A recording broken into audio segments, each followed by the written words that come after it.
Loud স্পিকারে কেবলমাত্র মসজিদে আজান দেওয়া হয় আর রাস্তায় পাহাড়ের মতো উঁচু করে ডিজে বাজানো হয় না? আচ্ছা, আপনাদের মতো লোকেরা যখন ভোট ভিক্ষা করতে আসেন তখন কত ডিসিবেলে আপনাদের মাইকটা চলে? তারপরে রয়েছে দুর্গাপুজো, কালী পুজো, তারপরে খ্রিস্টান ধর্মের প্রোগ্রাম। তো সুতরাং আপনার কাছে অনুরোধ, কেবলমাত্র বিবৃতিতে মসজিদের আজান আজান আজান আজান লাউড স্পিকারে কেন বলছেন? আপনারা বলুন না, সকলের জন্য লাউড স্পিকারের ডিসিবেল 60-র উপরে যেন না হয়, সেটা না বলে কেবলমাত্র ওই মসজিদের আজানের লাউড স্পিকারের পিছনে কেন পড়ে আছেন?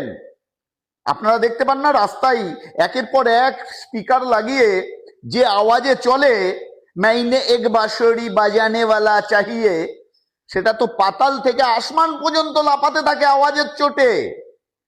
সেখানে বলার মুরদ আছে আপনাদের? দ্বিতীয় কথা, রাস্তায় নামাজ পড়ার বিষয়ে বলছেন, সেই একই কথা। আচ্ছা বলুন তো, সব থেকে বেশি রাস্তায় নামাজ পড়া হয় নাকি পুজোও হয় মণ্ডপ খেটিয়ে? সুতরাং আপনি যদি প্রকৃত ভালো চান তাহলে সেখানে বলতে পারেন রাস্তা কেবলমাত্র যানবাহন চলার জন্য, ধর্ম করার জন্য নয়। কিন্তু আপনার সে মুরদ নয়, তাই আপনি সেখানে খালি খালি বলছেন রাস্তায় নামাজ পড়া, নামাজ পড়া, নামাজ পড়া।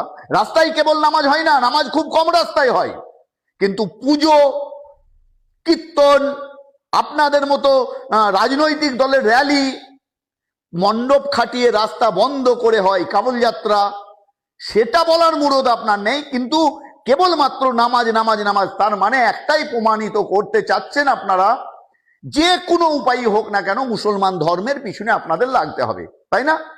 তাই শুনুন ভালো করে, আইন সকলের জন্য সমান হওয়া উচিত। আর আইন যখন সকল ধর্মের জন্য, সকল ধর্মের মানুষের জন্য, সকল জাতির জন্য সমান হবে, তখনই শাসক দলকে বা আপনার মতো লোককে আমরা স্যালুট করব বা সম্মান করব।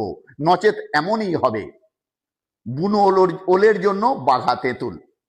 ভিডিওকে বেশি বেশি করে আপনারা শেয়ার করবেন আর আমার পেজকে ফলো করবেন। সর্বদা আমি সত্যি কথা মাথা উঁচু করে মাথায় কাফন বেঁধে বলি, কাউকে ভয় খাই না। ধন্যবাদ। সকলে সুস্থ থাকুন, ভালো থাকুন, এই কামনা করি।